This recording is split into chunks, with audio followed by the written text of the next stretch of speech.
Com apenas 3 meses de Europa, o atacante Ryan pode já trocar de time. Ele chegou jogando muito na Premier League, vestindo a camisa do Bournemouth, foi agora convocado pelo Carlo Ancelotti para a seleção brasileira e poderá, no meio do ano, vestir a camisa de um time de maior expressão.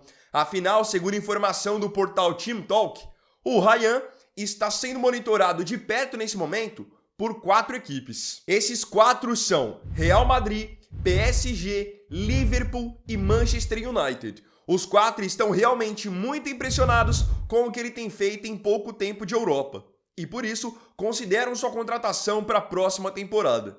Como o atacante de 19 anos chegou há pouco tempo no Bournemouth e tem contrato por lá até 2031, sua multa é uma multa salgada. Hoje ele está avaliado em 100 milhões de euros. O fato de agora clubes maiores estarem interessados no Ryan mostra que ele acertou em cheio quando ele decidiu se transferir para o Bournemouth, porque ele acabou indo para um time onde ele tinha certeza que ele jogaria, teria sequência de jogo, teria oportunidade de amadurecer. Então, esse acabou sendo o natural, o lógico.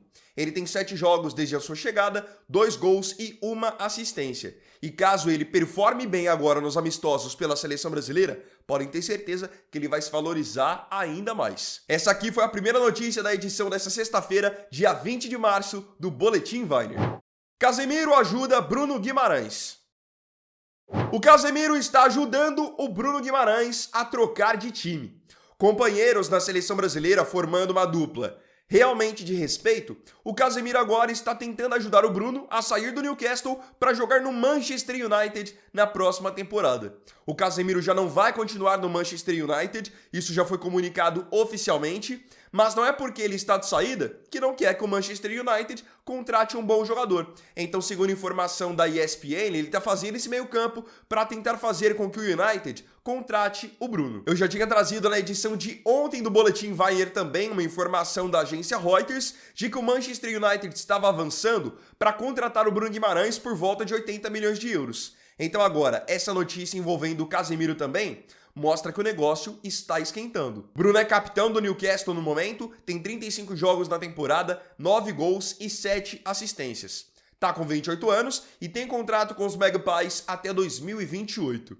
Com um bom momento no Newcastle, bom momento na seleção brasileira também, ele deverá ser negociado com o Manchester United, de fato, por uma nota. E é aquilo, no Newcastle ele tem muito prestígio hoje, com braçadeira de capitão, tem até disputado a Liga dos Campeões nas últimas temporadas, mas jogar num time do tamanho do Manchester United poderia ser um passo além para a carreira dele. Fala de Cafu gera polêmica. No meu ponto de vista, o Neymar é maior do que o Messi. Calma, quem tá dizendo isso não sou eu. Quem disse isso foi o Cafu, ex-lateral direito que foi pentacampeão do mundo, tetracampeão do mundo, chegou a uma final de Copa do Mundo também em 98, uma lenda do futebol brasileiro. O Cafu nessa semana participou do podcast do Podpah e, obviamente, o Neymar acabou sendo assunto em um determinado momento. E aí o Cafu soltou essa frase, de que na opinião dele, o Neymar é maior do que o Messi. Logo que essa fala foi dita pelo Cafu, ela viralizou nas redes sociais, com muita gente discordando do Cafu e dizendo que ele estava falando besteira ou puxando o saco do Neymar pelo fato de o Neymar ser brasileiro. Queria saber a sua opinião nos comentários. Você concorda com o Cafu que o Neymar é maior do que o Messi ou para você o Cafu viajou? Eu tenho o maior respeito do mundo pela trajetória do Cafu. É um cara que obviamente entende muito de futebol, porque senão ele não ia ter construído a carreira que ele construiu. É um cara extremamente respeitado, mas aqui eu vou ter que discordar do Cafu. Para mim, o Neymar não chega nem perto de ter o mesmo tamanho do Messi. Imagine então ser maior. Para mim o Messi é maior e o Messi foi melhor. Não tem como comparar. A briga do Messi, a comparação do Messi tem que ser com o Cristiano Ronaldo. E olha que até assim eu acho que o Messi está acima. Mas quando você coloca na mesma frase o Neymar e o Messi desse jeito, com o Neymar sendo maior, pra mim parece uma forçação de barra. Queria saber o que você pensa também nos comentários. Quando nós falamos do Messi, falamos de um jogador que venceu por 4 vezes a Liga dos Campeões, acabou de chegar a 900 gols na carreira, venceu 8 bolas de ouro, venceu uma Copa do Mundo e, pra mim, não dá pra você colocar no mesmo nível do Neymar, que não tem esses mesmos feitos, não tem nem a mesma consistência, muito por conta das lesões também. Real ativará protocolo Lunin. O protocolo Lunin será ativado pelo Real Madrid para as próximas semanas da temporada. Isso porque o goleiro titular do Real Madrid, Thibaut Courtois, sofreu uma lesão muscular e ficará afastado dos gramados por pelo menos 1 mês e meio. Ficando afastado dos gramados por 1 mês e meio, isso significa que o Courtois não estará à disposição do Real Madrid para os confrontos contra o Bayern de Munique pelas quartas de final da Liga dos Campeões. E todo mundo sabe a diferença que o Courtois tem feito nesses últimos jogos do Real, com defesas decisivas que garantem as vitórias e até asseguram alguns empates para a equipe do Arbeloa. Então agora o Real Madrid terá que enfrentar o Bayern de Munique com Kane voando, Olise voando, Luiz Dias voando, e o goleiro não será o Courtois, terá que ser o ucraniano Andriy Lunin. Isso se assemelha muito ao que aconteceu na temporada 2023-2024, quando o Courtois também se lesionou e o Lunin precisou ser o titular durante o mata-mata da Champions. Só na final que o Courtois voltou para, inclusive, decidir contra o Borussia Dortmund. Mas agora, mais uma vez, o Lunin vai ter que segurar uma bucha gigantesca. Seria mentira da minha parte eu chegar aqui e dizer para vocês que o Lunin vai conseguir manter o nível das atuações do Courtois no mesmo nível. Muito complicado. Courtois, ele é o melhor goleiro do mundo e não é de hoje. Ele faz o que nenhum outro goleiro faz. Vamos ver se o Lunin conseguirá fazer um bom trabalho, porque com certeza ele vai ser colocado para trabalhar contra o Bayern de Munique, que é um time extremamente ofensivo. Endrick fora da Liga Europa. Endrick e Lyon estão fora da Liga Europa e em apenas 2 semanas eles foram eliminados de tudo na temporada. O Lyon até então vinha fazendo boa campanha no Campeonato Francês, vinha bem na Copa da França e tinha feito uma campanha muito boa na fase de Liga da Liga Europa. Mas agora o Lyon e Endrick acabam caindo logo nas oitavas de final. O Lyon foi eliminado ontem pelo Celta de Vigo da Espanha. Após 1-1 na partida de ida, ontem o Celta venceu o Lyon dentro da França por 2-0. E teve muito peso, muita influência nessa eliminação do Lyon, o fato de um jogador do time ter sido expulso ainda no primeiro tempo. Porque aí o Celta tomou conta do jogo, o próprio Endrick teve que ficar sendo assistente de lateral, e aí no segundo tempo até o próprio Endrick, sem conseguir participar do jogo, acabou sendo substituído. Então o Lyon não conquistará nenhum título nessa temporada e agora apenas cumprirá a tabela no Campeonato Francês para tentar assegurar uma vaga para a próxima temporada da Liga dos Campeões. Os mais críticos vão procurar algum motivo para falar mal do Endrick pelo jogo de ontem, mas não tem o que dizer. Muito cedo o Lyon ficou com um jogador a menos e aí fica complicado você jogar com um a menos enfrentando um time que é mais ou menos do mesmo nível do seu. Porque o outro time vai ter mais a posse de bola, vai fazer você cansar e foi exatamente o que o Celta de Vigo fez ontem. A terrível lesão de Marlon. Olha essa cena, que triste. O lateral esquerdo Marlon da equipe do Grêmio sofreu essa gravíssima lesão ontem na vitória do Grêmio por 2-0 sobre o Vitória pelo Campeonato Brasileiro. Uma lesão muito grave, uma cena muito forte em que em uma dividida o Marlon acabou levando a pior. Prontamente os companheiros, os adversários, todos se desesperaram e o Marlon teve que deixar, obviamente, o gramado de ambulância. O Grêmio depois acabou divulgando um informe médico, um boletim a respeito da situação do Marlon, dizendo que ele vai passar por cirurgia. Já nessa sexta-feira, ele teve uma fratura no tornozelo e, por incrível que pareça, o prazo estimado para que ele volte aos gramados é de apenas 5 meses. Tendo em vista a gravidade da lesão e o quão feia a cena foi, muitos acreditavam que o Marlon só voltaria a jogar em 2027. Pelo menos o prazo é um prazo mais tranquilo e em breve nós veremos o Marlon de volta aos gramados. Boa recuperação para ele, a cena foi realmente feia, muito triste e que bom que em 5 meses, 6 meses ele estará de volta. É uma lesão muito feia e acredito até que pela reação do Marlon ele foi bem tranquilo. Se fosse talvez uma outra pessoa, teria ficado mais desesperado no momento. O Marlon foi muito calmo. Tanto que quem estava vendo a cena que ficou mais eufórico, mais desesperado. Boa recuperação para o Marlon agora. Rodada do Brasileirão. Chegou ao fim a 7ª rodada do Campeonato Brasileiro e tivemos ontem, fechando essa 7ª rodada, os seguintes confrontos. O Grêmio fez 2-0 no time do Vitória. O Flamengo bateu o Remo pelo placar de 3-0, enquanto Chapecoense e Corinthians empataram em 0-0. Com isso, essa é agora a classificação atualizada do Campeonato Brasileiro. Temos um novo líder, que é o Palmeiras, que ultrapassou o São Paulo. O São Paulo agora é o segundo colocado, seguido por Bahia e agora pelo Flamengo. Olhando para o Z4, o Internacional, mesmo vencendo o Santos, não saiu da zona e é seguido por Botafogo, Cruzeiro e Remo. Reforçando, Cruzeiro e Remo ainda não tem nenhuma vitória no campeonato. Sorteio da Sul-Americana. Ontem a Conmebol realizou os sorteios dos grupos da Copa Libertadores e da Copa Sul-Americana para essa temporada. E claro que eu vou mostrar para vocês os grupos dos times brasileiros. Começando pela Sul-Americana, no grupo B, que é o grupo do Atlético Mineiro, o Galo enfrentará Cienciano, Atlético Porto Cabelo e Juventude. No grupo C, o São Paulo pega Milionários, que é o tradicional Milionários da Colômbia, Boston River e o O'Higgins, que é um time do Chile.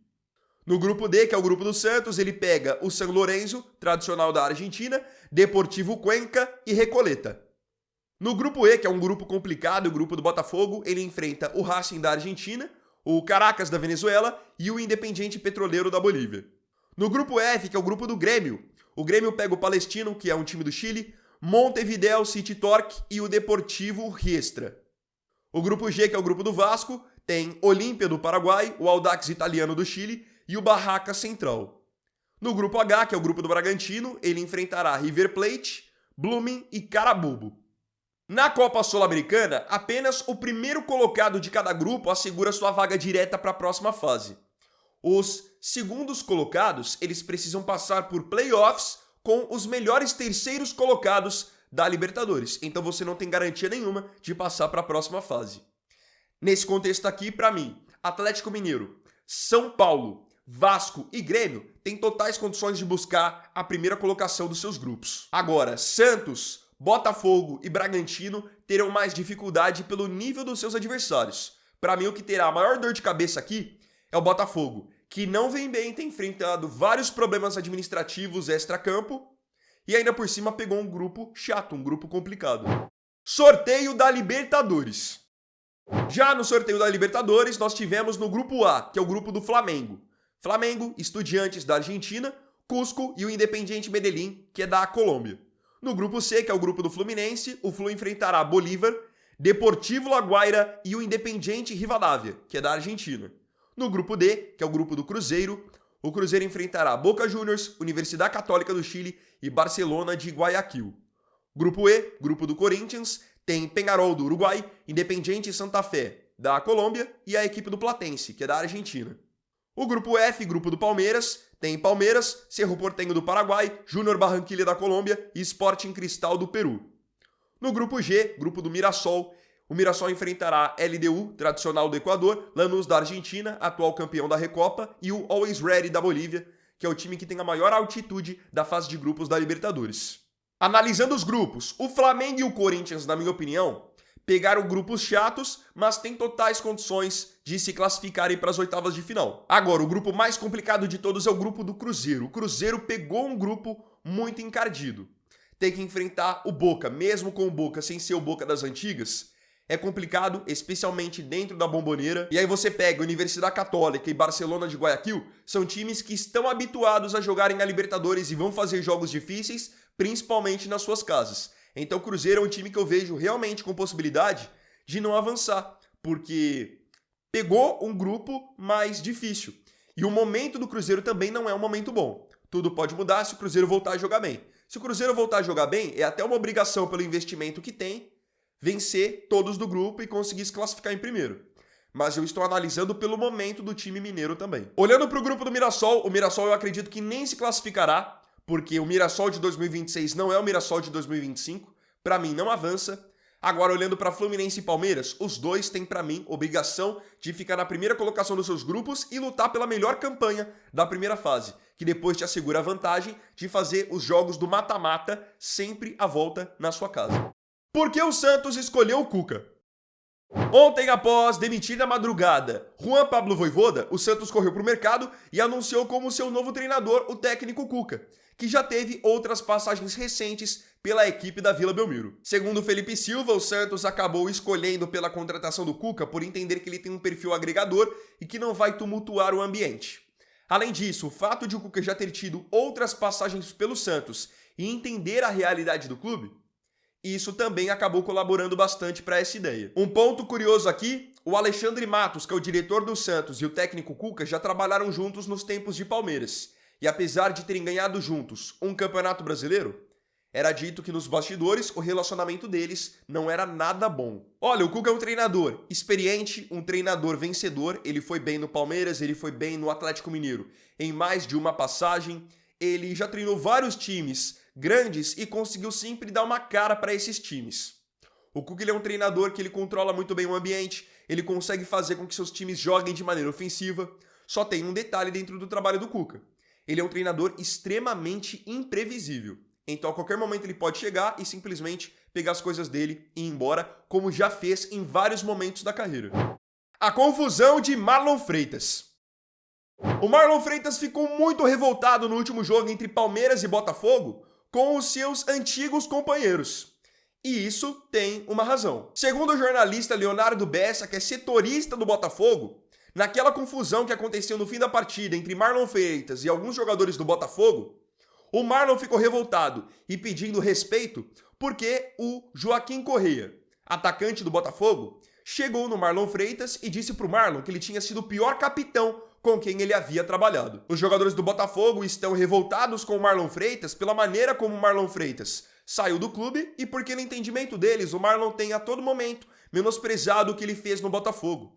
E isso acabou sendo agravado depois de ele ter sido campeão paulista desse ano com o Palmeiras e ter dito que esse foi o título mais importante da sua carreira, quando a gente sabe que não é verdade. No Botafogo, o Marlon foi campeão brasileiro, campeão da Libertadores. Então os jogadores do Botafogo pegaram muito mal com as atitudes do Marlon Freitas e por isso entraram em discussões com ele depois do último jogo. Alex Telles bateu boca com ele, o Montoro, o Marçal. É que o Joaquim Correa acabou entrando nesse ponto de que o Marlon tinha sido o pior capitão com quem ele havia trabalhado. E isso que acabou revoltando o Marlon, que depois ficou pedindo respeito, e os dois quase foram às vias de fato. O Marlon interpretou o que o Joaquim Correa disse como uma falta de respeito, e pode ser encarado sim como uma falta de respeito, só que o Marlon tem que olhar por um lado também, que para os antigos companheiros dele, ele falar que o título mais importante da carreira dele foi o Paulistão pelo Palmeiras, também é uma falta de respeito. Agora, eu queria saber de você aqui nos comentários as suas opiniões sobre as notícias dessa edição do Boletim Wagner. Não se esqueça de comentar. Lembrando que mais tarde eu estarei de volta para trazer mais uma análise de seleções para vocês. Hoje, finalmente, será da Argentina. Ontem eu fiz da França, coloquei a da França como prioridade.